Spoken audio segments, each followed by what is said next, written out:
Hey guys, it's Ben Wilson, and today I'm going to talk to you about how you're killing your testosterone and ways to fix it. Stay tuned. As many of you know, testosterone is responsible for several important body processes. As we age, our testosterone levels decrease, so it's important to try to hang on to what we have. Low testosterone is the cause of things such as loss of hair, increased body fat, reduced muscle size and strength, erectile dysfunction, and reduced sex drive. In addition to the aging process, there are things that we can do that also lower our testosterone. So what I'm going to do next is talk about what those things are and ways to mitigate them. We've all heard about the importance of sleep. Guidelines out there are 7 to 8 hours, depending on the person. Some people require more, some people require less. But a lack of sleep will also cause your testosterone levels to drop. When you're sleeping is when your testosterone levels are the highest. So it's in your best interest to try to get as much sleep as possible. It was found in a study of young, healthy men that after getting a week of 5 hours of sleep a night, their testosterone levels dropped 10 to 15%. So what can you do? Next, I'm going to go into some strategies of ways you can get better sleep at night. Okay, strategy number one, stay away from screens before bed. Find something to do that'll help you calm down for the day. You can read a book, meditate, journal. All these things will help you de-stress and calm your mind. We're going to talk more about stress and sleep later. Number two, turn your bedroom into an environment that is conducive to sleeping. Get rid of the TV, invest in some blackout shades, eye masks, some plants. Basically, you want it to be a place that's calm and relaxing. The bedroom should only be used for sleeping and bedroom sports. Number three, caffeine. Unless you're lightweight, caffeine won't really affect your sleep. If you do find that you have a caffeine sensitivity, when you drink it, you get super jittery, you might want to try cutting back or increasing the time between your last cup and the time you go to bed. Number four, avoid alcohol consumption before going to bed. I mean, yeah, alcohol does help you fall asleep, but it's not going to be a restful sleep. I know you guys have probably experienced this. You go out after a night of drinking, you come back home, you go to bed, sleep maybe 8 to 10 hours, but the next day you wake up and you're dog tired. That's because alcohol interferes with your REM sleep, which is the restorative type. It disrupts that, so you don't get a restful night's sleep. Number five, avoid smoking before bed.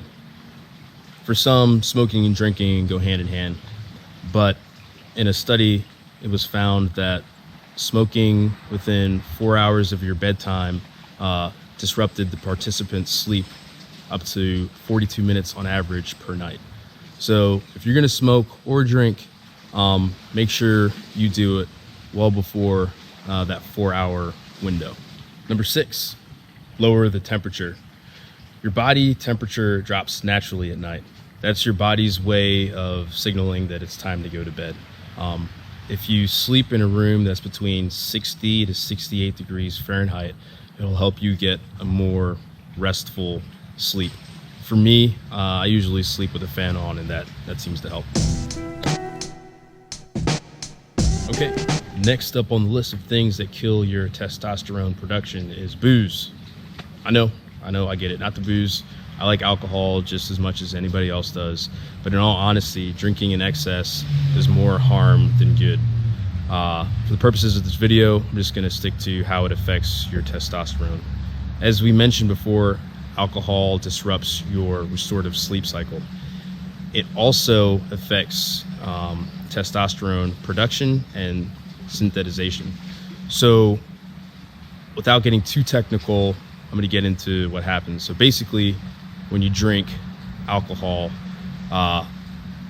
it hijacks the materials used for testosterone synthesization and production and directs them towards other processes, such as processing itself, estrogen production, and cortisol production. Cortisol is the stress hormone. So when you drink in excess, your body takes the materials away from testosterone production and moves it into those things I just mentioned. So that's basically what happens. Strategies. There's really only one strategy when it comes to drinking excess, and that's to drink low to moderate amounts of alcohol. If you do that, you shouldn't harm your testosterone production too much. Next on our list of testosterone killers is stress, work, relationships, social dynamics, the guy that just cut you off. Stress comes at us every day from all different angles. Stress for testosterone is basically like killing two birds with one stone. As we said before, stress causes your cortisol levels to rise, which influences your testosterone. It also makes it hard for you to go to sleep at night, which again influences your testosterone levels. There are tons and tons of recommendations on how to reduce stress, but I'm just going to go over a few here in the next section on strategies. Strategy number 1, meditation.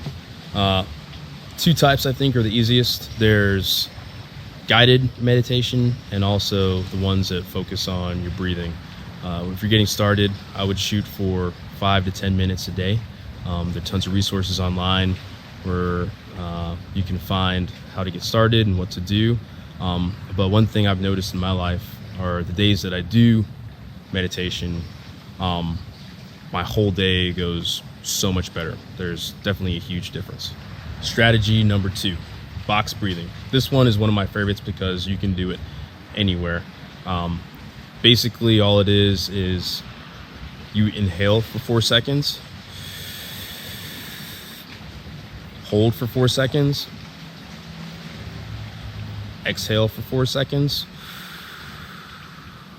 hold for 4 seconds, and then you repeat the cycle. Just do a couple cycles of this and you'll notice that you'll definitely calm down. Number 3, plain and simple, address the issue, address the problem you have, and seek professional help or support from close friends or family. Last item on the list of testosterone killers is living a sedentary lifestyle. It's no secret that our ancestors were more active than us. These days we get in the car or the train, head to work, sit down for 8 hours, get back in the same car or train, head back home, sit on the couch to relax and play video games or watch TV, and then we go to bed. Our ancestors weren't doing that. They were out there staying active. To counter this, we go to the gym and work out. We mimic the exercises that our ancestors did to get in shape. Living a sedentary lifestyle is perfect breeding ground for low testosterone, and there's really only one way to fix it, and that's to get out there and move. Okay, here's the strategy. Make exercise a priority. Schedule it, even if it's just 10 minutes a day. If you can't squeeze in a whole hour of exercise, it's just as beneficial to do 6 bouts of 10 minutes of exercise throughout the day. In my next series of videos, I'm going to talk about workouts and exercises that you can do to boost your testosterone. All right, time to wrap things up. If you notice that there's some things on those lists that you're doing, chances are you do have low testosterone. But the only way to know for sure is to go to the doctor and get tested. Once you have a baseline, I would then try to